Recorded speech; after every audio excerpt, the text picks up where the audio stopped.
Professor of Early Childhood Care and Education at the UWI, Zoya Kincaid-Clark, sits down with us to discuss the issues facing early childhood institutions, including counseling intervention post-Hurricane Melissa and some long-standing infrastructure and resource challenges. Morning, Prof. How are you doing? Good morning. I'm fine, thanks. It's good to have you. Let's start, first of all, with post-hurricane, since that's what's on everybody's tongue. From your perspective, what are the current realities for early childhood teachers and students in Jamaica? Well, it's a significant challenge. We're looking right now, the Early Childhood Commission is still doing their data collection, but at this point we're looking at hundreds of schools affected, which impact thousands of children and hundreds of teachers. And more so, it affects hundreds of families or thousands of families. So if we look at it from that standpoint, it's significant. It really is significant. We know that because schools are places of safety and protection, when children don't have access to school, it sets them back.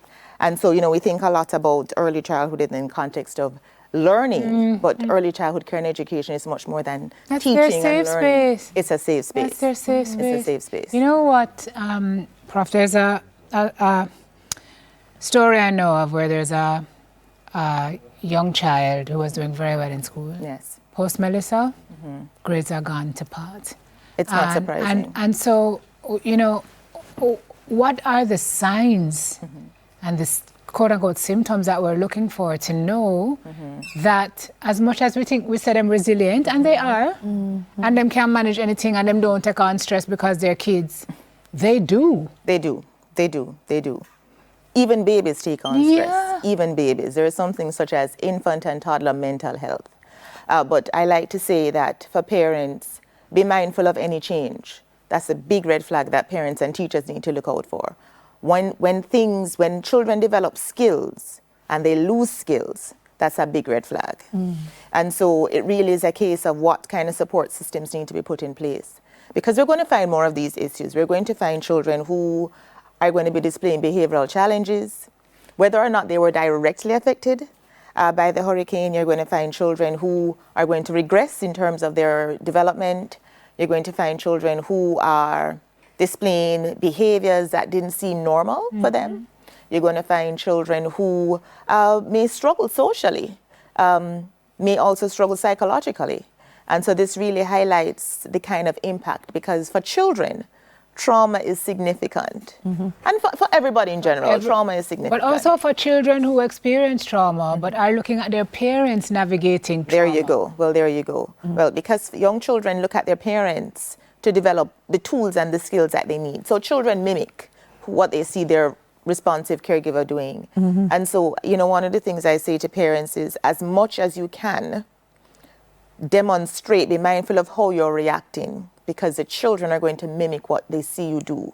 So if you're resilient and you say, okay, I'm going to bounce back, okay, I'm going to cry, but it doesn't mean I'm not going to push ahead, that teaches children skills. It teaches them, because they're going to say, okay, this is what I need to do when there is some kind of challenge, when there's some kind of situation that's affecting, as well as they look at their teachers. We call that the hidden curriculum.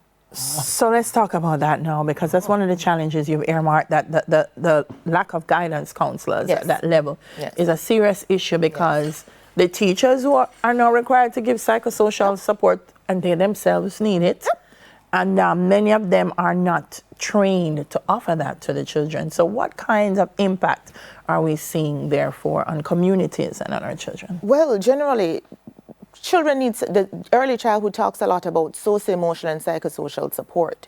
But within a context when our basic schools, which are the predominant institutions that young children in Jamaica are enrolled in, when our basic schools don't have guidance counselors, it means that teachers will have to take on that role.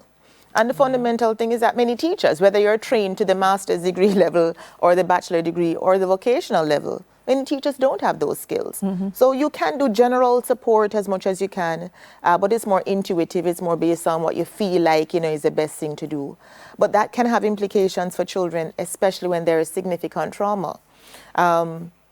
In early childhood, we talk a lot about early intervention. So when you see something early, you intervene early, which minimizes the likelihood of the problem exacerbating later on and it growing to be a significant challenge later on.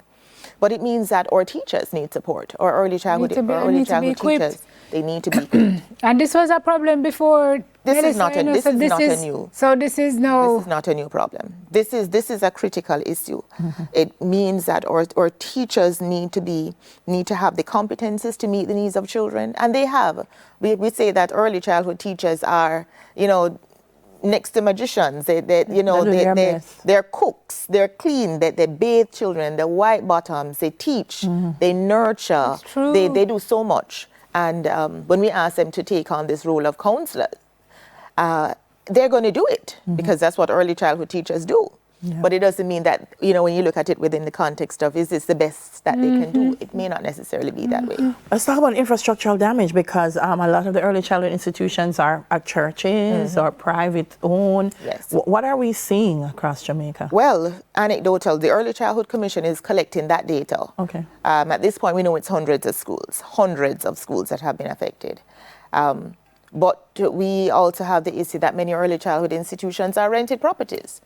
They're in the humblest of spaces. Yeah. The early childhood sector in Jamaica is more a mission field than a Fortune 500 company. So they don't have the resources to, we're talking about build back better, build back stronger, build back for sustainability. But I know of an institution that following Hurricane Melissa, the principal went across the road to collect the zinc that flew off the roof of her school to put it back on. So these are issues. And so within the context of early childhood in Jamaica, we need to think about partnerships. Prof, what are we looking at, honestly, like real terms, layman terms? From I know myself, we've been talking about the constraints in early childhood. Yes. And while we're simultaneously talking about how we cannot fail our children at that level because that's the foundation. Yes. Those things cannot mutually coexist. So how are we going to fix it? We need support. We need investments in the sector. I see my sitting here as advocating for the early childhood sector. A part of my work, beyond researching and doing all the other things that comes with the university's responsibilities, is to advocate for the sector. The sector needs a lot of support. The foundation of early childhood in Jamaica was built on partnership. Partnership between a private organization and the Project for Early Childhood Education led by Dudley Grant. And in 2025, post-Hurricane Melissa, it has to be based on partnerships. It can't be about loans. Early childhood institutions don't make profits to pay for loans. What do the partnerships look like? It has to be grants. It has to be grants, and it can be in kind. So if a company has a section that can provide tables and build tables for institutions, that's what the schools need.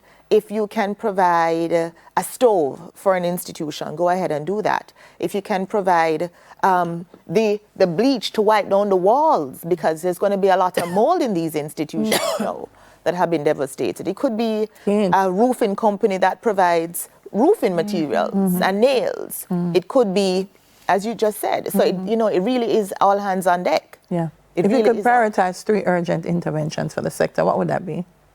Immense support for teachers. Our teachers need a lot more support.